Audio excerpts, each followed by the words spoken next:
Hey everybody, this is Allison from Alley Cat Creations. How are you? Please hit that thumbs up. Subscribe if you haven't done so already. And share, because it's caring. This is going to be a wild, interesting read. Before I do, if you get anything, connect the dot.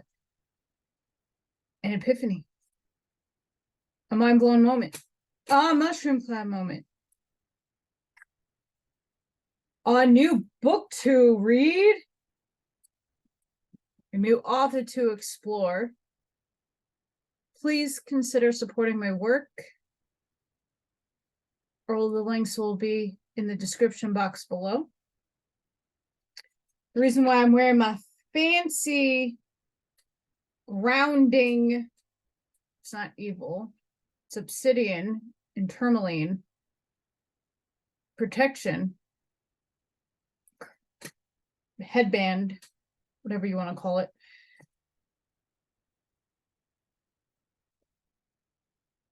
The Secret Teachings of All Ages by Manly P. Hall, because this is going to be a juicy chapter, like I said the last time. Ceremonial Magic and Sorcery. Blasphemous.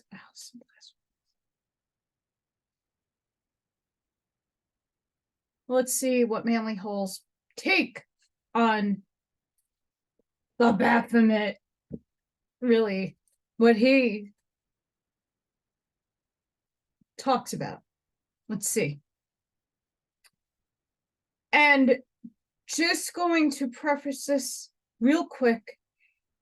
Once again, I'm in severe weather alerts. My NOAA weather radio went alarmed before. I don't think I'm in a tornado risk, but I'm in a high, severe thunderstorm risk, which I may lose power. So hopefully not. I'm trying to get this earlier than I usually do my videos. So if something happens, I'll be back. Ceremonial magic is the ancient art of invoking and controlling spirits by a scientific application of certain formulae.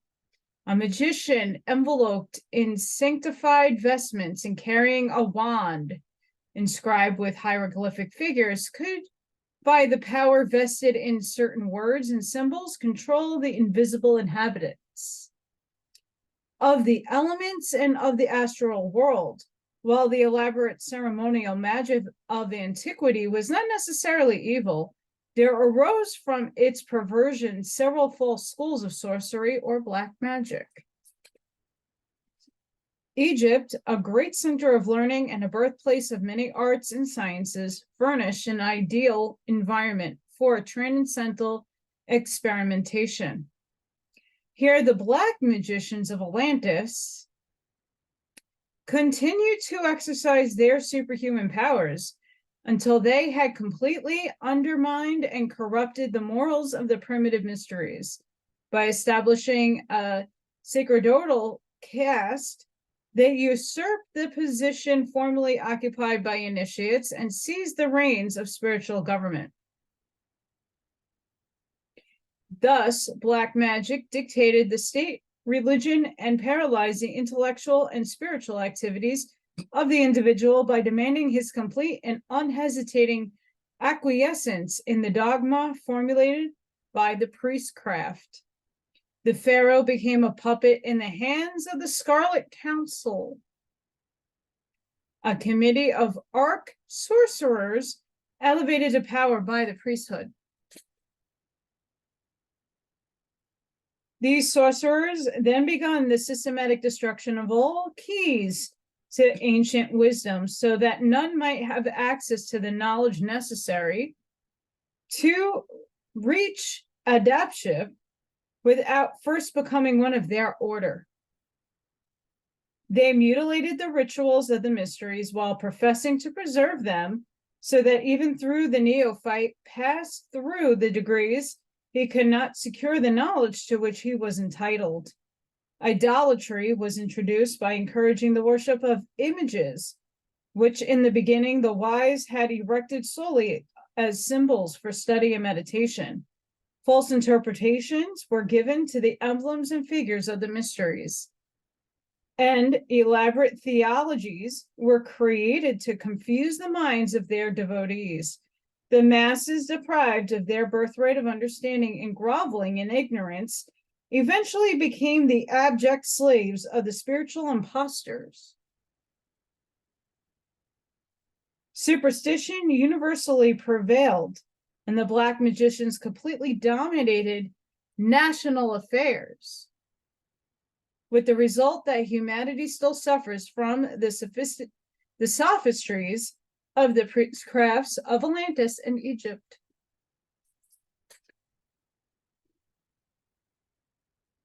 Still going on in our societies today. Fully convinced that their scriptures sanctioned it, numerous medieval Kabbalists devoted their lives to the practice of ceremonial magic.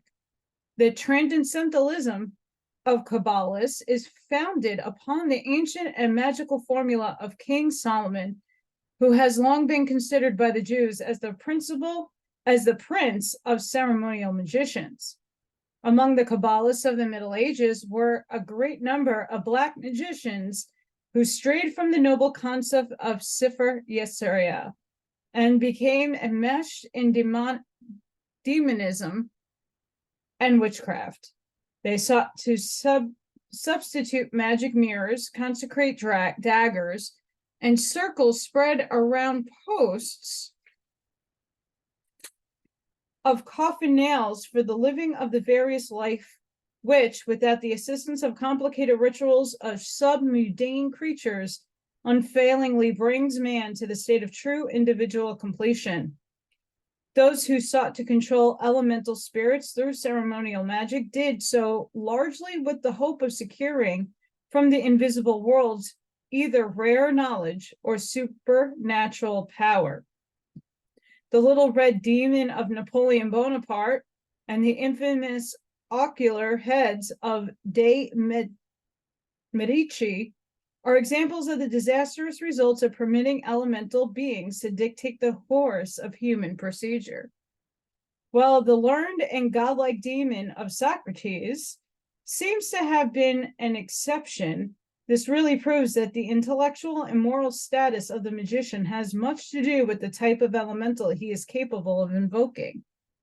But even the demon of Socrates deserted the philosopher when the sentence of death was passed.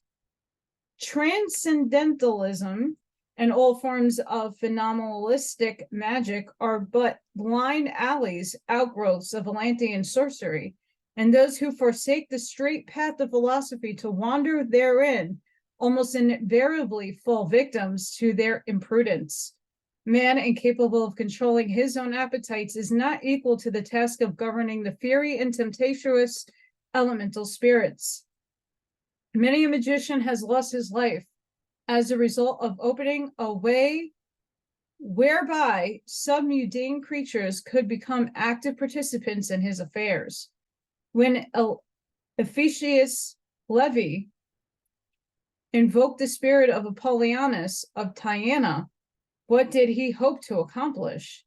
Is the gratification of curiosity a motive sufficient to warrant the devotion of an entire lifetime to a dangerous and unprofitable pursuit? If the living Apollonius refused to divulge his secrets to the profane, is there any probability that after death he would disclose them to the curious-minded? Levi himself did not dare to assert that the specter which appeared to him was actually the great philosopher, for Levi realized only too well the proclivity of elementals to impersonate those who have passed on.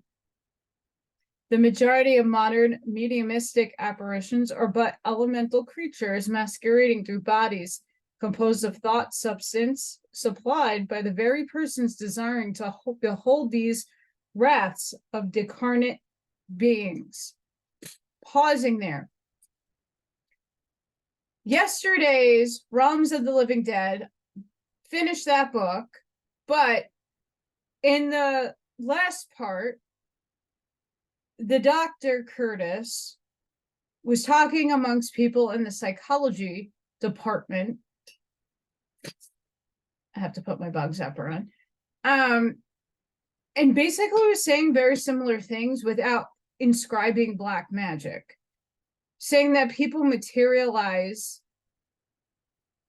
throughout the book, that these things can latch onto people, suck their energy out, and feed them the things that these little creatures want, whether it be drugs, alcohol, obsessive behaviors.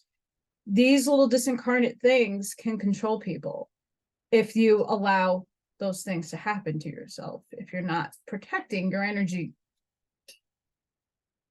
So that's a really other good book to parallel. Like I said,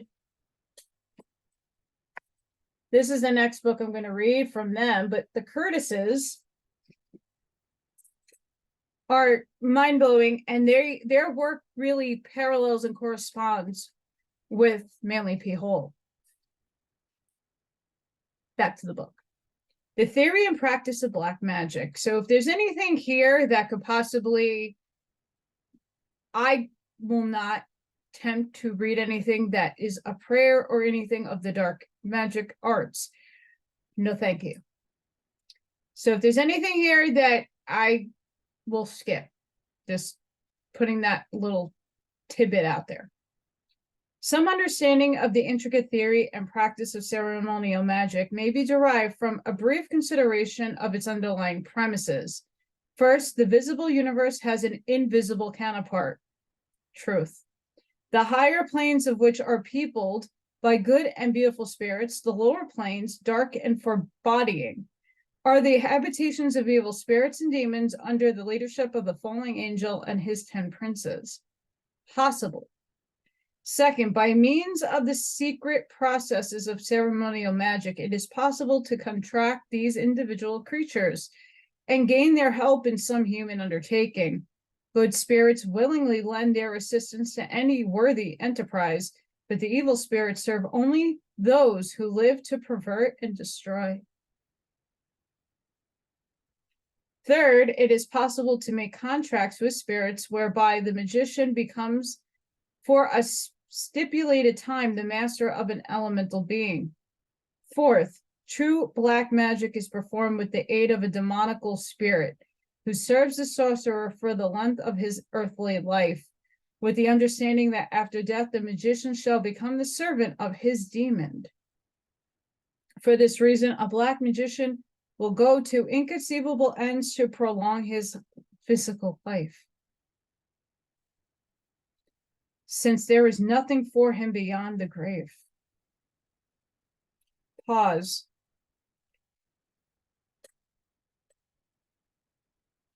I'm going to get into things. I have to pause because this is very important for people to quite understand and grasp. Why do you think the Hollywood elite look stupid young and try to prolong their lifetimes? The political elite. These people are super old, should be retired and having a great time on the bay of wherever. But a lot of them have satanic symbolism. A lot of them are doing a lot of hand gestures that suggest that they are a part of these things.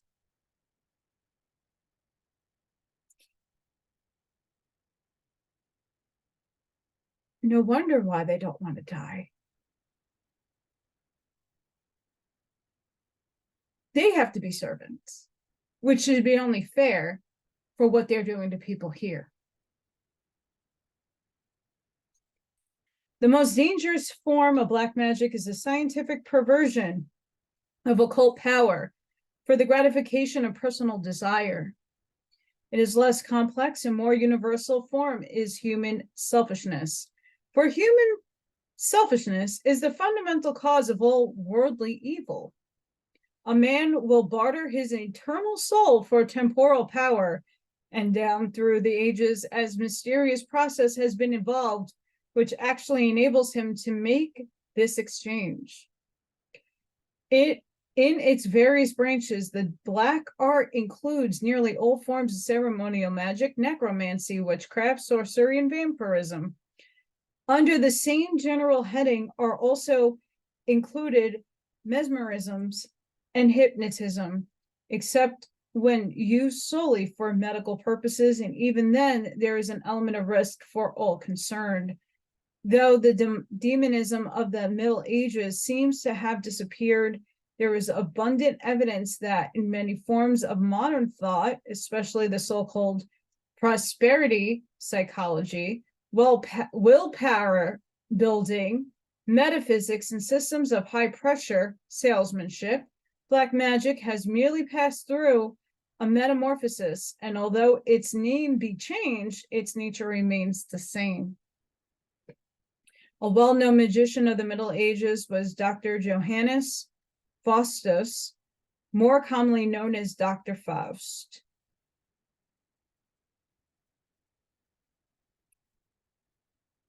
Sounds like somebody who was in control of the images.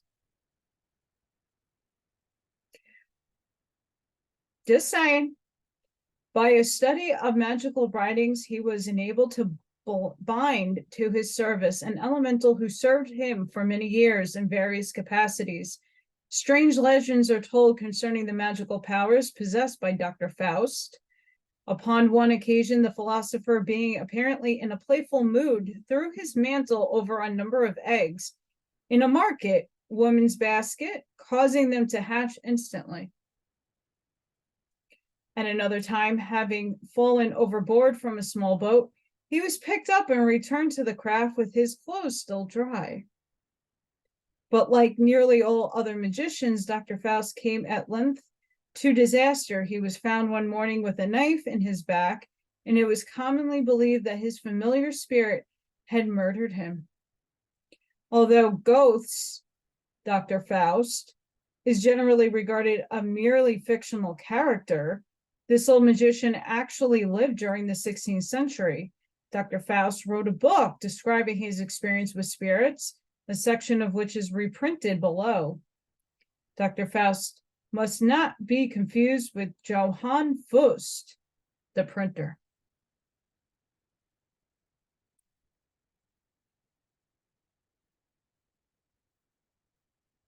So here again, Goethe, the philosopher, wrote something about this situation, but it was fictionalized. I'm going to read the excerpt because it's here. But just think about one of their laws, and I do know Satanists.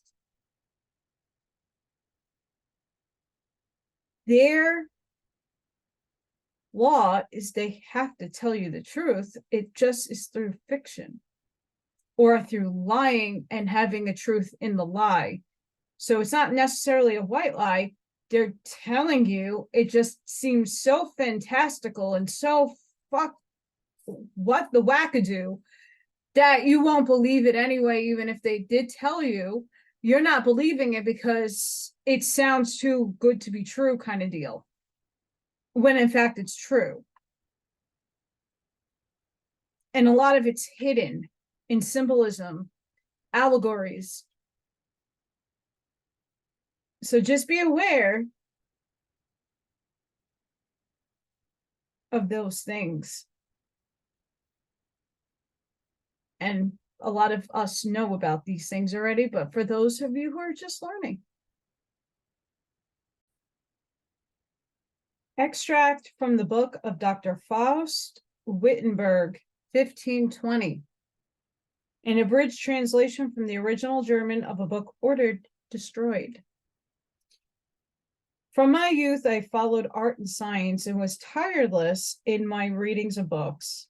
Among those which came to my hand was a volume containing all kinds of invocations and magical formulae. In this book, I discovered information to the effect that a spirit, whether it be of the fire, the water, or the earth or air, can be compelled to do the will of a magician capable of controlling him. I also discovered that according as one spirit has more than another, each is adapted for a different operation, and each is capable of producing certain supernatural effects. After reading this wonderful book, I made several experiments desiring to test the accuracy of the statements made therein. At first, I had little faith that what was promised would take place, but at the very first invocation which I attempted, a mighty spirit manifested to me, desiring to know why I had invoked him. His coming so amazed me that I scarcely knew what to say, but finally asked him if he would serve me in a magical investigations. He replied that if certain conditions were agreed upon, he would. The conditions were that I should make a pact with him. This I did not desire to do, but as in my ignorance, I had not protected myself with the circle and was actually at the mercy of the spirit. I did not dare to refuse his request and resigned myself to the inevitable, considering it wisest to turn my mantle according to the wind. I then told him that if he would be serviceable to me according to my desires and needs for a certain length of time, I would sign myself over to him. Yikes. After the pact had been arranged, the mighty spirit, whose name was Astaroth, introduced me to another spirit by the name of Mardul, who was appointed to me to be my servant. I questioned Mardul as his susceptibility for my needs. I asked him how quick he was, and he answered, as swift as the winds. This did not satisfy me, so I replied, "You cannot become my servant. Go again once you have come." Soon another spirit manifested itself, whose name was Anguil. Upon asking him the same question, he answered that he was swift as a bird in the air. I said, "You are still too slow for me. Go whence you came." In the same moment, another spirit by the name of Asil manifested himself. For that third time, I asked my question, and he answered, "I am as swift as human thought." "You shall serve me," I replied. The spirit was faithful for a long time, but to tell you how he served me is not possible in a document of this length, and I will here only indicate how spirits are to be invoked and how the circles for protection are to be prepared. There are many kinds of spirits which will permit themselves to be invoked by man and become his servant. Of these I will list a few. Arcel, the mightiest among them, those who serve men, he manifested pleasing human form about 3 feet high. He must be invoked 3 times before he will come forth into a circle prepared for him. He will furnish riches and will instantly fetch things from a great distance according to the will of the magician. He is as swift as human thought. Angugal, serviceable and most useful, comes in the form of 10-year-old boy. He must be invoked 3 times. His special power is to discover treasures and minerals hidden in the ground, which he will furnish to the magician. Marbuel, a true lord of the mountains and swift as a bird on the wing, he is an opposing, troublesome spirit, hard to control. You must invoke him 4 times. He appears in the person of Mars, a warrior in heavy armor. He will furnish the magician those things which grow above and under the earth. He is particularly the lord of the spring root. The spring root is a mysterious herb, possibly of the reddish color, which medieval magicians asserted had the property of drawing forth or opening anything it touched. If placed against a locked door, it would open the door. The Hermeticists believed that the red-capped woodpecker was especially endowed with the faculty of discovering the spring root. So they followed this bird to its nest and then stopped up the hole in the tree where its young were. The red-crested woodpecker went at once in request of the spring root, and discovering it, brought it to the tree. It immediately drew forth the stopper from the entrance to the nest. The magician then secured the root for the bird. It was also asserted that because of its structure, the etheric body of the spring root was utilized as a vehicle of expression by certain elemental spirits, which manifested through the proclivity of drawing out or opening things. Arsabel, a mighty ruler of the sea, controlling things both upon and under the water. He furnishes things like lost or sunken in rivers, lakes, and oceans, such as sunken ships and treasures. The more sharply you involve him, the swifter he is upon his errands. Machiel comes in a form of a beautiful maiden. In her aid, the magician is raised to honor and dignity. She makes those she serves worthy and noble, gracious and kindly, and assists in all matters of litigation and justice. She will not come unless invoked twice. Baruel, the master of all arts, he manifested as a master workman and comes wearing an apron. He could teach a magician more in a moment than all the master workmen of the world combined could accomplish in 20 years. He must be invoked 3 times. These are the spirits most servable to men, but there are numerous others which, for lack of space, I am unable to describe. Now, if you desire the aid of a spirit to get this or that, then you must first draw the sign of the spirit whom you desire to invoke. The drawing must be made just in front of a circle made before sunrise, in which you and your assistants will stand. If you desire financial assistance, then you must invoke the spirit Urciel. Draw his sign in front of a circle. If you need other things, then draw the sign of the spirit capable of furnishing them. On the place where you intend to make the circle, you must first draw a great cross with a large sword, with which no one has ever been hurt. Then you must make 3 connected circles.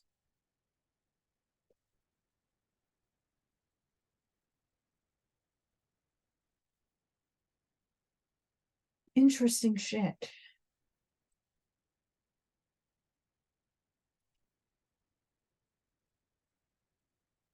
For protection's sake, you can go read the rest of the instructions. I wish not to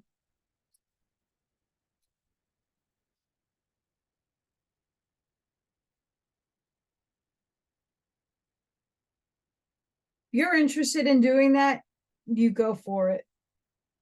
I don't want any part in that. So, once again, it is essential that you pronounce the name very distinctly.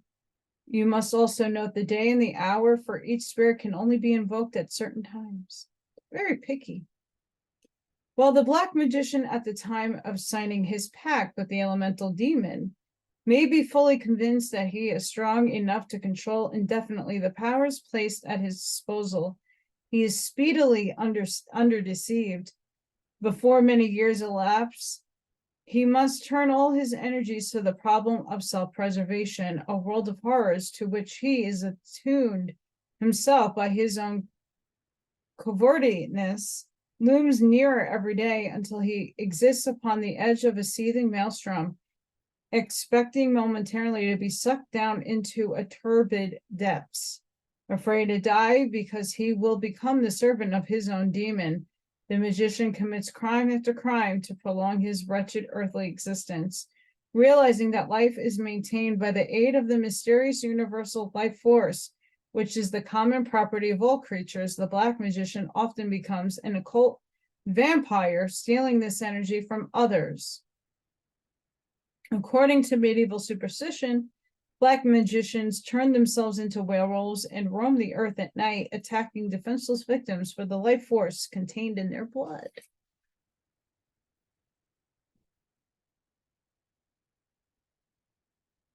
Fun times, right? Fun times.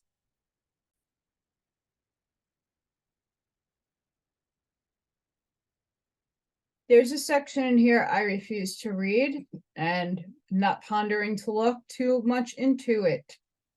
The modus operandi for the invocation of spirits. There is opening prayer, the invocation, and other things.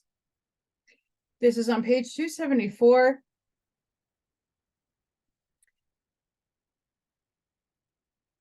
I'm not invoking shit. I am heavily protected, but I am not inviting things near in my auric field or my toroidal field. I already have enough dead, and those who could see it behind me, high spirits that are just lost souls who gravitate towards me all the time. I refuse to even invoke any of these things. And some of these are not bad. Some of these are actually, angels and archangels and things of a higher cause and sort, but not doing it.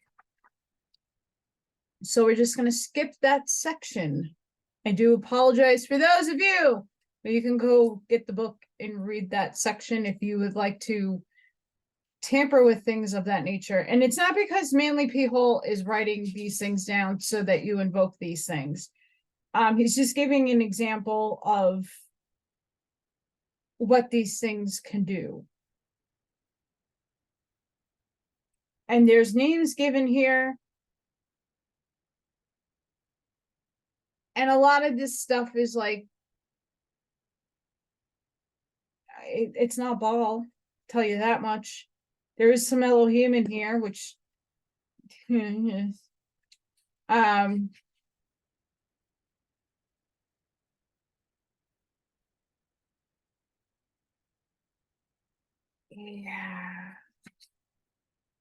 Sorry. Not doing it.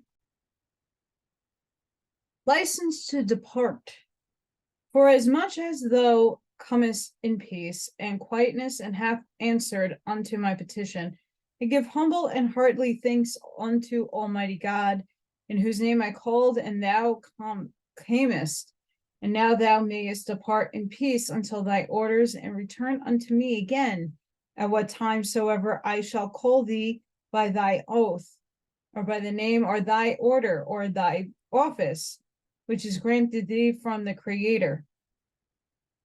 Which one? And the power of God, which one? Be with me and thee upon the whole issue of God. Amen. Glory be the Father and the Son and the Holy Ghost, of which God I say. There's a difference there. Do you really think, I mean, it's all of source, the infinite monad. But do you really think that he's just gonna grant you a servant? Here's the deal though, folks. You already have spiritual assistance that is of the light, not the false light, the regular light upstairs. They just don't manifest. The only time you'll see an angelic manifest is if you have a huge mission and something is trying to take you out and they move you. I've seen many videos of an angelic moving a child away from harm's way, or a person out of harm's way. Like physically, you see somebody zip across the street or in a field. Lightning is going to strike and something happens. Boop! You see a person just disappear and zip across the street.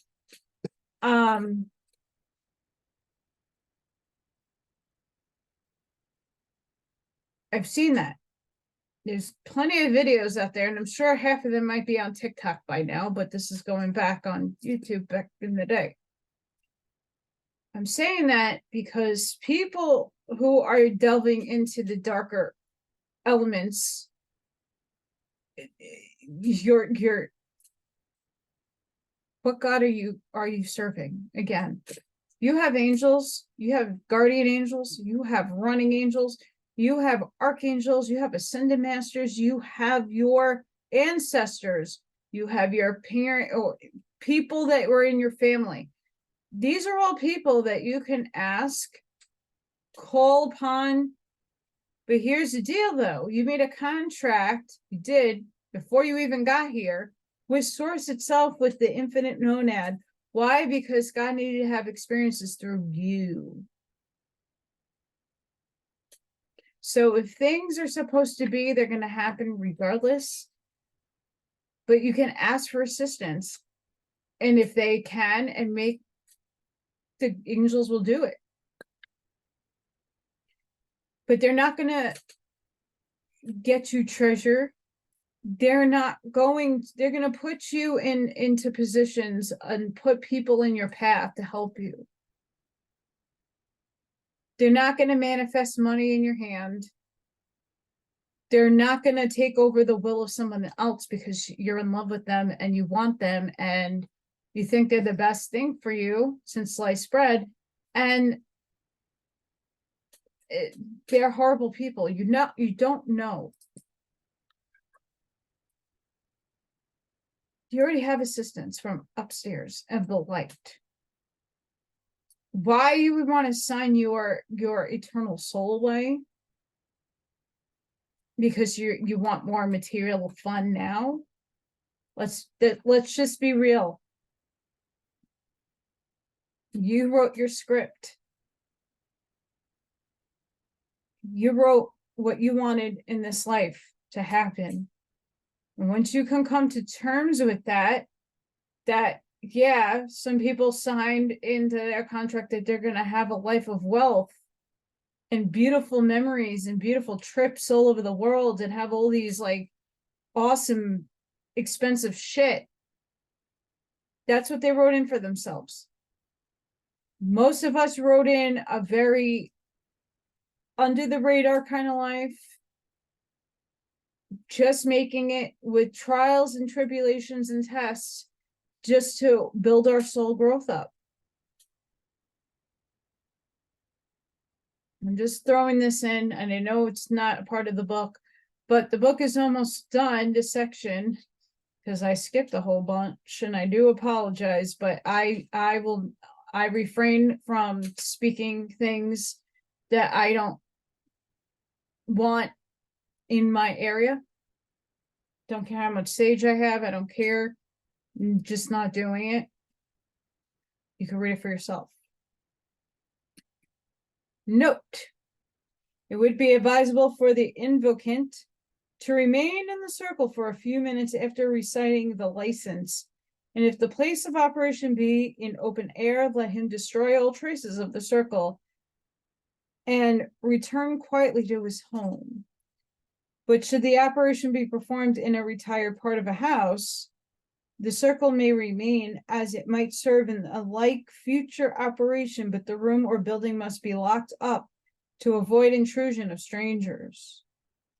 The agreement set forth above is purely ceremonial magic. In the case of black magic, it is the magician and not the demon who must sign the pact.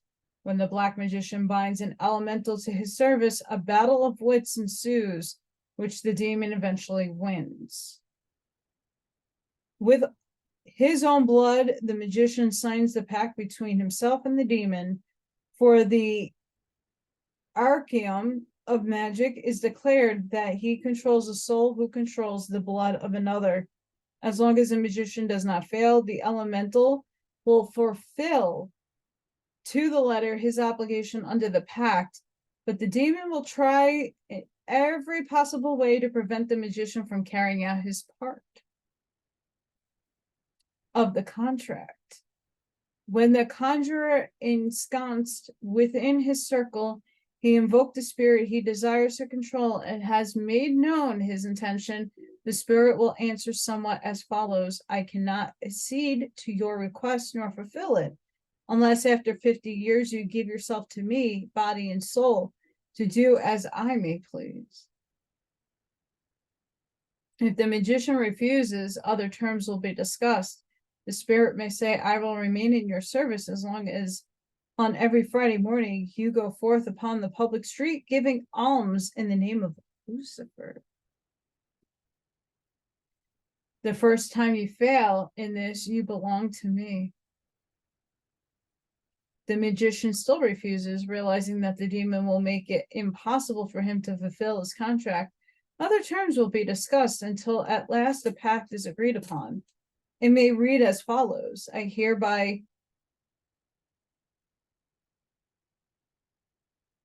promise blank Prince of Demons, I'm not saying its name, that each year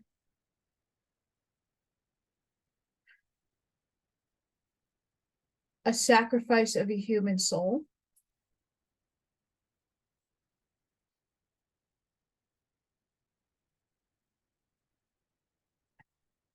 say I can't read this because then I'm going to reword it for you.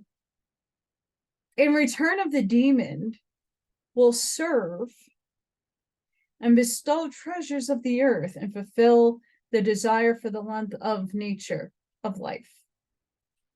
If I fail to bring him each year the offering specified above, then my soul shall be forfeited to him. There's a demon's name here, and I will not speak it.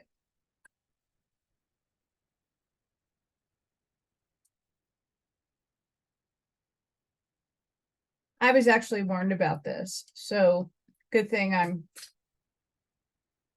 remembering. So yeah, just don't do it.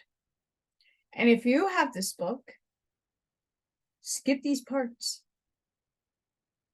It's interesting to read. I have books of grimoires and things of that nature. I don't read the parts that have anything to do with invoking or things that speak out shit, because you're still reading it out loud.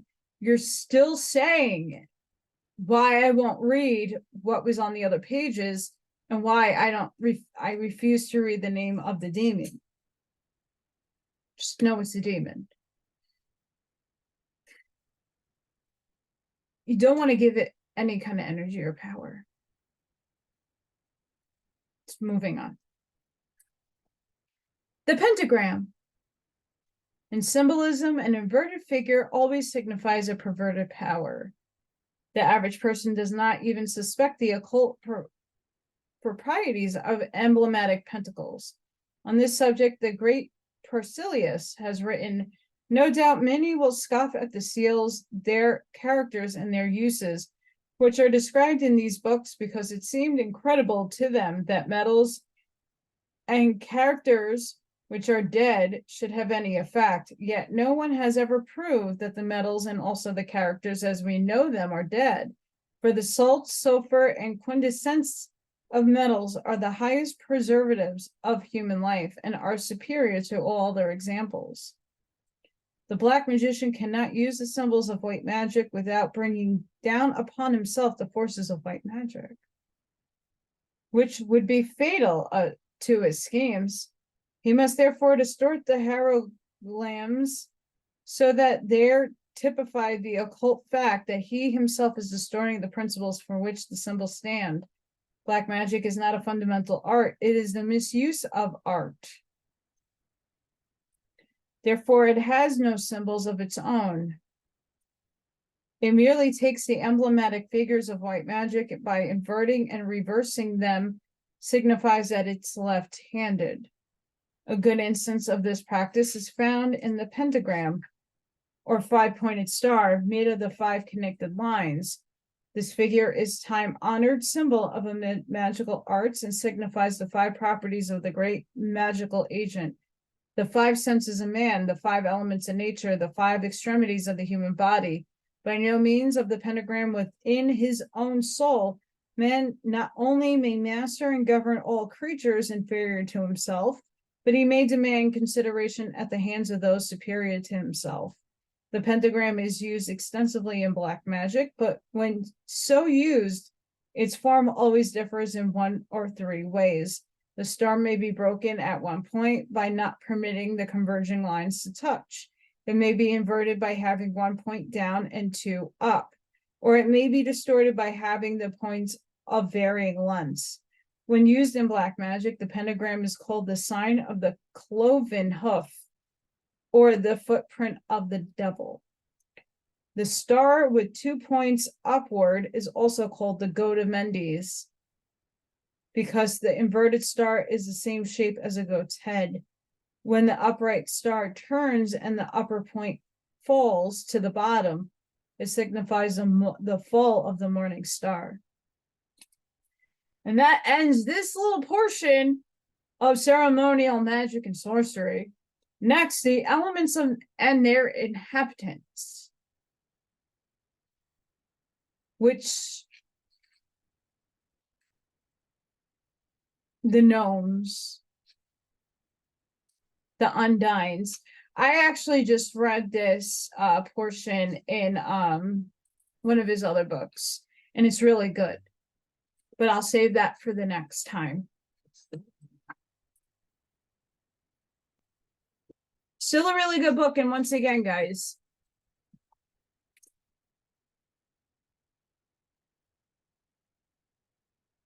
I will say, if you're curious, great. But be very careful with any book that you read. When it comes to book, I have a ton of books. I have the Golden Dawn book right there. And then in this section all the way over there, I have a whole plethora of books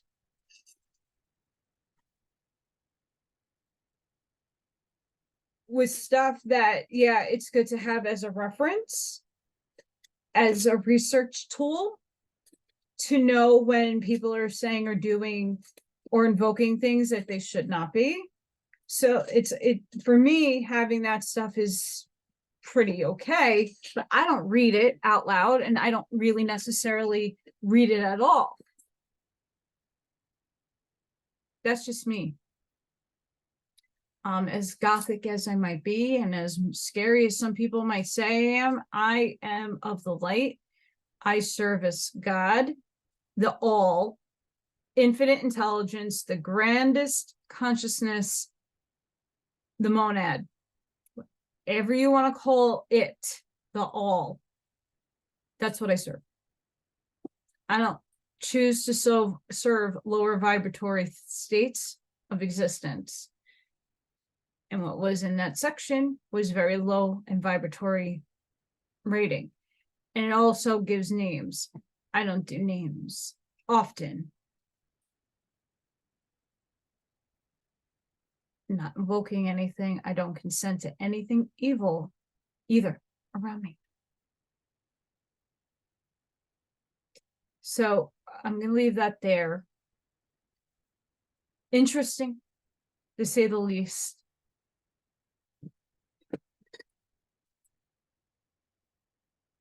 Just be very careful. Like, I have Aleister Crowley books. I refuse to read anything that has an invocation or a spell. Will not do it. It's good to have their frame of mind, their interests and stuff. It's great to read that stuff, but when it starts talking, again, in all these books, there is a lot of stuff that I refuse to read. So I'm not trying to bring anything into my paradigm that I can't handle. And I would say the same for all of you. I wouldn't do it. Let all these little Hollywood stars that sign their contract in blood and do all this brain horrible stuff, they're going to get their justice. They're going to serve it too. That's what they signed it for. So be wise when you're reading a lot of these books and about the subject matter. Just be very cautious on what is spoken out into existence, because you can manifest it. And let's not do that. So sending each and every one of you protection, light, love, and shielding. Have a great weekend. Be safe, be seen. And I'll see you on the next one. Please don't forget to hit that like, share, and subscribe. It helps me. Plethora of other work. The Message of Aquaria by the Curtises. It's a big book too.